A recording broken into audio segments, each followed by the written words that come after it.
আসসালামু আলাইকুম, সবাইকে স্বাগত। আশা করি সবাই ভালো আছেন। সাধারণত আমাদের প্রতিটি আসরে আমরা একটা গল্প বলি, কিন্তু আজ আমি যেটা শেয়ার করব সেটা শুধু গল্প নয়, এটা একটা ঘটনা, সত্যি ঘটনা, যদিও এটা ফিকশনের চেয়েও অদ্ভুত মনে হতে পারে। আমরা সবাই হয়তো জানি যে অ্যাটম বোমা তৈরির মতো বিশাল, ব্যয়বহুল, বহুমুখী এবং বহুস্থানে বিস্তৃত প্রজেক্ট বিশ্ব ইতিহাসে খুব কমই আছে, কিন্তু আমাদের অনেকেই হয়তো জানি না যে বিশ্ববিখ্যাত বিজ্ঞানীদের আপ্রাণ এবং আন্তরিক চেষ্টা সত্ত্বেও আমেরিকান সরকারের কাছ থেকে এমন গুরুত্বপূর্ণ প্রজেক্টের অনুমোদন আসছিল না। তারা কিছুতেই ক্লিয়ারেন্স পাচ্ছিলেন না। তাহলে কিভাবে পেলেন? সেটাই মজার ব্যাপার। এই ক্লিয়ারেন্স আদায় করা হয়েছিল প্রেসিডেন্ট রুজভেল্টকে মাত্র 2 মিনিটের একটা গল্প শুনিয়ে। হ্যাঁ, একদম তাই। আমি এই ঘটনার কথা প্রথম পড়েছিলাম নারায়ণ সান্যালের বিশ্বাসঘাতক উপন্যাসে, পরে অস্ট্রিয়ান লেখক রবার্ট জ্যাঙ্কের ব্রাইটার দ্যান আ থাউজেন্ড সানসেও পড়েছি। আমি সেই ঘটনাটাই আজ আপনাদের সামনে তুলে ধরছি, বা অন্তত চেষ্টা করব। সময়টা 1938 সাল। বুঝতেই পারছেন, দ্বিতীয় বিশ্বযুদ্ধে তামামা বাজতে শুরু করেছে। একদিকে জার্মানির নেতৃত্বে অক্ষশক্তি, অন্যদিকে আমেরিকা, ফ্রান্স, ইংল্যান্ডের মিত্রশক্তি। সারা বিশ্বে একটা আতঙ্কের পরিবেশ। মনে হচ্ছে যে কোনো মুহূর্তে যুদ্ধ বেঁধে যেতে পারে, এবং বিশ্বযুদ্ধ শুরু হলে কি হবে কেউ নিশ্চিত করে বলতে পারছে না। কিন্তু এর পাশাপাশি বাইরে একটু আগে থেকে আরেকটা ঘটনা ঘটতে শুরু করেছিল। সেটাও খুব গুরুত্বপূর্ণ। বিশ্বের অনেক নামিদামি বিজ্ঞানী, বিশেষ করে ইউরোপ থেকে দেশ ছেড়ে আমেরিকায় পাড়ি জমাচ্ছিলেন।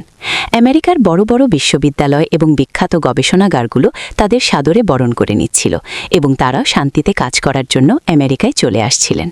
নামগুলো শুনলে অবাক হবেন, কে ছিলেন না সেখানে?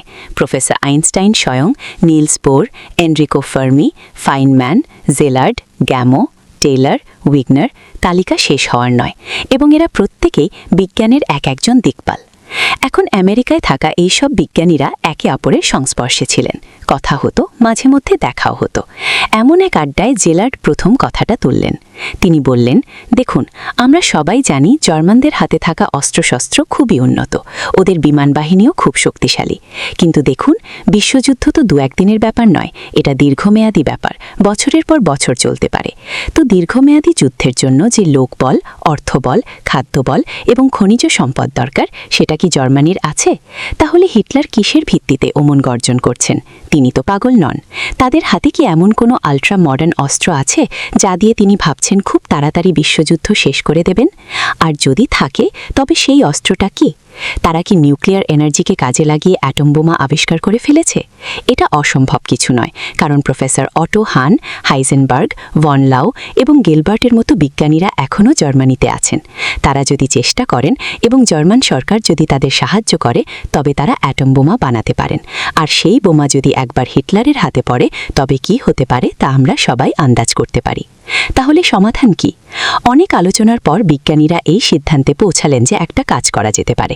আমেরিকান সরকারের কাছে গিয়ে সমস্যাটা বুঝিয়ে বলা এবং যত দ্রুত সম্ভব আমেরিকায় অ্যাটম বোমা প্রজেক্ট হাতে নেওয়ার ব্যবস্থা করা। বিজ্ঞানীরা চেষ্টা করলেন নিজেদের উদ্যোগে। এখন এখানে একটা সমস্যা হলো, গোপনীয়তা ভীষণ জরুরি বিষয় হওয়ায় এই আলোচনা খুব প্রকাশ্যে করা যাচ্ছিল না। তাই বিজ্ঞানীরা নিজেদের ব্যক্তিগত যোগাযোগ কাজে লাগিয়ে প্রস্তাবটা একটু একটু করে তোলার চেষ্টা করলেন, কিন্তু খুব একটা সফল হলেন না। এরপর অনেক যোগাযোগ করে তারা নৌবাহিনীর অ্যাডমিরাল হুপারের সাথে অ্যাপয়েন্টমেন্ট পেলেন। অত্যন্ত ভদ্রলোক। বিজ্ঞানীরা গিয়ে আলোচনা করলেন, হুপার বিজ্ঞানীদের সব কথা শুনলেন, কফি খাওয়ালেন, শ্যাম্পেন খাওয়ালেন, আলোচনা শেষে দরজা পর্যন্ত এগিয়ে দিয়ে বিদায়ও জানালেন। কিন্তু বিজ্ঞানীরা চলে যাওয়ার পর তিনি মনে মনে ভাবলেন, এই কাজের সময় পাগলগুলো আমার অনেক সময় নষ্ট করলো। তো এই প্রচেষ্টার ফলাফল হলো শূন্য, বিষয়টা আর এগোলো না। তাহলে কি করা যায়?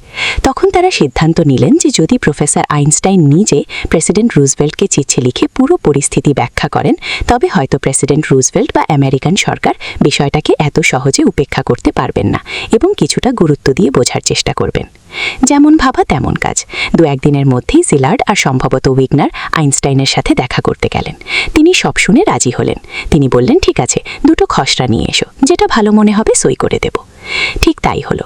চিঠি লেখা হলো এবং দুটো চিঠি তার কাছে নিয়ে যাওয়া হলো, একটা ছোট একটা বড়। আইনস্টাইন বড়টা পছন্দ করলেন এবং সই করে দিলেন। এখন সমস্যা হলো এই চিঠি রুজভেল্টের কাছে নিয়ে যাবে কে?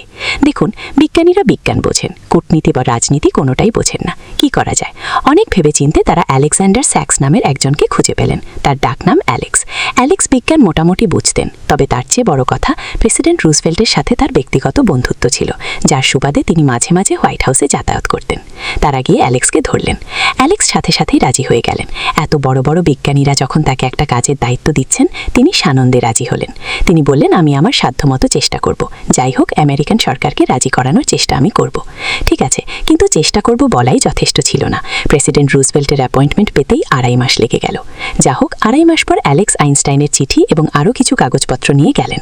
রুজভেল্ট তার জন্য অপেক্ষা করছিলেন। বলো অ্যালেক্স, কি বলতে চাও? অ্যালেক্স আইনস্টাইনের চিঠি পড়া শুরু করলেন এবং মাঝে মাঝে সহজ করে কিছু বিষয় বোঝাতে লাগলেন। কিন্তু কয়েক মিনিট পর অ্যালেক্স বুঝলেন প্রেসিডেন্ট শুনছেন না। হয় তিনি বিষয়টা বুঝছেন না, নয়তো তার মাথায় অন্য এত চিন্তা ঘুরছে যে তিনি এখানে মন দিতে পারছেন না। অ্যালেক্স চিন্তায় পড়ে গেলেন। তিনি বিশাল এক দায়িত্ব নিয়ে এসেছেন, ব্যর্থ তো হতে চান না, তাই না? যা হোক, তিনি যথাসাধ্য বোঝানোর এবং প্রেসিডেন্টকে রাজি করানোর চেষ্টা করলেন। একসময় তার কথা শেষ হলে রুজভেল্ট বললেন, হ্যাঁ, প্রস্তাবটা ইন্টারেস্টিং, ঠিক আছে, আমি ভেবে দেখব। কিন্তু তিনি যেভাবে বললেন তাতে অ্যালেক্স বুঝলেন যে তিনি ভাববেন না। মরিয়া হয়ে তিনি বললেন, মিস্টার প্রেসিডেন্ট, আমার আরও কিছু বলার ছিল। রুজভেল্ট বললেন, সরি অ্যালেক্স, আর নয়। দেখছো তো মিটিংয়ের পর মিটিং, আর বাইরে কত লোক অপেক্ষা করছে, আজ নয়। অ্যালেক্স বললেন, 2-4 মিনিট। রুজভেল্ট বললেন, না না না, সরি অ্যালেক্স, এক কাজ করো, কাল সকালে ব্রেকফাস্ট টেবিলে এসো। ব্রেকফাস্ট করতে করতে তোমার বাকি কথা শুনবো। ঠিক আছে। অ্যালেক্স বেরিয়ে এলেন। বুঝলেন আজকের প্রচেষ্টা খুব একটা সফল হয়নি। তিনি গভীর চিন্তায় পড়ে গেলেন। সারাদিন ভাবলেন, কারণ পরদিন সকালের ওই কয়েক মিনিটেই তার একমাত্র সম্বল। কি এমন কথা বললে পরিস্থিতির মোড় ঘুরিয়ে দেওয়া যাবে এবং প্রেসিডেন্টকে পুরোপুরি রাজি করানো যাবে? কি বলবেন? সকাল বিকেল অনেক ভাবলেন। স্বর্গমর্ত তোলপাড় করেও কোনো কুলকিনারা পেলেন না। দিন কেটে গেল। রাতে বিছানায় শুয়েও ছটফট করতে লাগলেন। ঘুম এলো না, কারণ কি বলবেন তিনি? সময় পাওয়া যাবে 3, 4 বা 5 মিনিট, যা করার এর মধ্যেই করতে হবে। মাঝরাতে তিনি ঘর থেকে বেরিয়ে পার্কে গিয়ে বসলেন। পার্কের ঠান্ডা হাওয়ায় শরীর বা মন হয়তো একটু জোরালো, আর ঠিক তখনই বিদ্যুৎ চমকের মতো একটা আইডিয়া তার মাথায় এলো। তিনি সেটা খুব পছন্দ করলেন এবং বললেন, হ্যাঁ, যদি কাজ হয় তবে এই অস্ত্রেই হবে, দেখা যাক। তিনি ফিরে এলেন। বাকি রাতটুকু বিশ্রাম নিলেন। ঘুম আর হল না। সকাল হতেই স্নান সেরে হোয়াইট হাউসে গেলেন। ঠিক 7টায় পৌঁছে শুনলেন প্রেসিডেন্ট ব্রেকফাস্ট টেবিলে তার জন্য অপেক্ষা করছেন। অ্যালেক্স ভেতরে গেলেন। রুজভেল্ট বললেন, আরে এসো এসো অ্যালেক্স, এসো এসো। কিন্তু দেখো, এই ভারী ব্রেকফাস্ট আর তার ওপর তোমার গুরুগম্ভীর বক্তৃতা আশা করি বদহজম হবে না। অ্যালেক্স বললেন, ভয় পাবেন না। দেখুন, আজ আমি কোনো গুরুগম্ভীর বক্তৃতা দেব না। প্রফেসর আইনস্টাইন যা লেখার কালকেই লিখে দিয়েছেন। আমি ওসবের মধ্যে আর নেই। আমি শুধু আপনাকে একটা গল্প শোনাতে চাই, আর আমার মনে হয় না 2-3 মিনিটের বেশি সময় লাগবে। রুজভেল্ট বললেন, গল্প? বাহ, বেশ সুন্দর ব্যাপার। বিশেষ করে এই যুদ্ধের উত্তেজনার মধ্যে একটা গল্প শুনতে ভালোই লাগবে। বলো বলো, কি গল্প শোনাবে? বলো, আমি শুনছি। অ্যালেক্স বললেন, সালটা ছিল 1805, বুঝলেন? পুরো ইউরোপ তখন নেপোলিয়নের পায়ের তলায়। নেপোলিয়ন তখন পুরো ইউরোপের দণ্ডমুণ্ডর কর্তা, বাকি শুধু ইংল্যান্ড। আর তখন ইংলিশ চ্যানেল পার হয়ে ইংল্যান্ড আক্রমণ করার প্রস্তুতি চলছে। মানে আমি ট্রাফালগারের যুদ্ধের ঠিক আগের সময়ের কথা বলছি। প্রচণ্ড ব্যস্ততা, বুঝতেই পারছেন। সারাদিন আর্মিদের সাথে, নেভিদের সাথে মিটিং, আলোচনা, পরিকল্পনা, কারণ নেভির গুরুত্ব তখন অপরিসীম, যেহেতু যুদ্ধটা মূলত জলপথ দিয়েই শুরু হবে। তো নেপোলিয়নের সাথে আলোচনা করছেন, ওর সাথে আলোচনা করছেন, কিভাবে সুষ্ঠুভাবে এগোনো যায় তার পথ খুঁজছেন। ওই সময় ফুলটন নামে এক আমেরিকান বিজ্ঞানী নেপোলিয়নের সাক্ষাৎকার চাইলেন। তিনি নাকি এমন একটা কিছু আবিষ্কার করেছেন যা যুদ্ধের সময় খুব কাজে লাগতে পারে। নেপোলিয়নের ব্যস্ততার মাঝে তার অ্যাপয়েন্টমেন্ট পেতেই 2.5 মাস লেগে গেল। 2.5 মাস পর যখন মিস্টার ফুলটন গেলেন, নেপোলিয়ন তখনও খুব ব্যস্ত। ওর কথার ফাঁকে শুনছিলেন। আর এর মধ্যেই মিস্টার ফুলটন কোনো রকমে বললেন যে তিনি এমন একটা জাহাজ আবিষ্কার বা ডিজাইন করেছেন যা পালের বাতাসে চলবে না, চলবে বাষ্পীয় শক্তিতে, স্টিম এনার্জিতে। সেই জাহাজ অনেক বেশি দ্রুতগতি সম্পন্ন হবে, আর ডানে বামে ঘোরানো অনেক সহজ হবে। আর নেপোলিয়ন যদি একটু সাহায্য করেন, তবে 4-5 মাসের মধ্যে তিনি অন্তত 5-6টা এমন জাহাজ তৈরি করে দিতে পারেন। নেপোলিয়ন বিশ্বাসই করলেন না এই অদ্ভুত আইডিয়া যে পালের বাতাস ছাড়া কোনো জাহাজ চলতে বা এগোতে পারে। তিনি ভাবলেন, এই ভদ্রলোক কাজের এই ব্যস্ততার মধ্যে তার বেশ খানিকটা সময় নষ্ট করলেন। তবুও সৌজন্য বা ভদ্রতার খাতিরে বললেন, আপনার পরিকল্পনা সুন্দর, ঠিক আছে, আমি ভেবে দেখব। এটুকু বলে অ্যালেক্স দেখলেন প্রেসিডেন্টের মুখটা গম্ভীর হয়ে গেছে। অ্যালেক্স আবার বললেন, নেপোলিয়ন আর ভেবে দেখেননি, আর যুদ্ধের ফলাফল কি হয়েছিল, পরিণতি কি হয়েছিল তা আমরা সবাই জানি। মিস্টার প্রেসিডেন্ট, আপনার কি মনে হয় না যে সেদিন যদি নেপোলিয়ন একটু দূরদর্শিতা দেখাতেন, ওই আমেরিকান বিজ্ঞানীকে একটু শ্রদ্ধা করতেন, তবে পৃথিবীর ইতিহাস অন্যভাবে লেখা হতো? আপনার কি মনে হয়? এই বলে অ্যালেক্স থামলেন।